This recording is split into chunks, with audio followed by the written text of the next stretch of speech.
भाई साहब है जो एक ही कीमत पर दो कैमरे खरीदते हैं। एक ही कीमत का मतलब है सेम प्राइस पर वो दो कैमरे खरीदते हैं, मतलब कि जो सीपी है वो क्या है, सेम है। और वह एक कैमरे को 18% के लाभ पर बेच देते हैं और दूसरे को पहले के विक्रय मूल्य से 10% कम कीमत पर बेचते हैं। उसका कुल लाभ या हानि परसेंट क्या है वो आपको बताना है। तो भाई बता देते हैं, देखो बताते हैं, आपके सामने बताते हैं।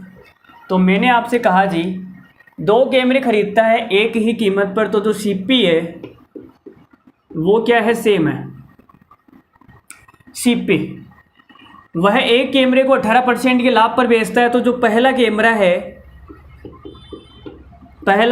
है वो 100 रुपये में लाया और 118 में दूसरे को चिपका दिया। ठीक है, पहला कैमरा। और दूसरे कैमरे की बात करें तो उसने बोला है सीपी सेम है, इसकी 100 है तो इसकी भी 100 होगी, लेकिन इसने ये बोला है कि पहले के विक्रय मूल्य से 10% कम कीमत पर। तो 118 का 10% कितना होता है भाई, 118 का 10% हो जाएगा 11.8। तो 118 में से ये माइनस करूँगा तो कितना आ जाएगा, ये आ जाएगा आपके 106.2 आ जाएगा। सही लिखा है क्या मैंने, बोलो भाई सही लिखा है क्या? ठीक है, सही है, 106.2। 11.8 कम कर दिया तो ये आ गया ना। तो कितने का लाभ हो रहा है? अच्छा इस पे लाभ नहीं निकालना क्या, अच्छा ओवरऑल लाभ निकालना है, उसका कुल लाभ क्या निकालना है, टोटल प्रॉफिट निकालना है। ओवरऑल टोटल प्रॉफिट कितना है?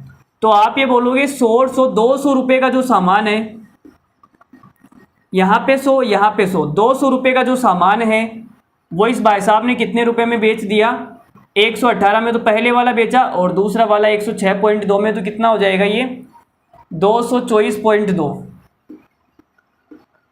सही है ना यहाँ तक भाई? 200 रुपये का जो सामान है वो इसने टोटल कितने रुपए में बेच दिया, 224.2 रुपये में।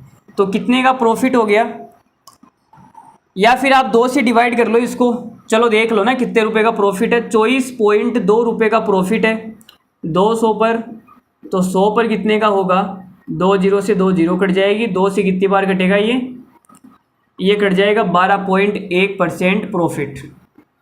12.1% क्या है, प्रॉफिट है। ऑप्शन नंबर ए हमारा क्या हो जाएगा, करेक्ट। अगर लॉस होता तो हमारा यह आंसर करेक्ट हो जाता, लेकिन यहाँ तो प्रॉफिट है ना तो प्लस आएगा, माइनस का मतलब लॉस। तो ये सवाल हो गया होगा, सबका हो गया होगा, मेरे बताने से पहले कर लिया होगा आपने, अगर नहीं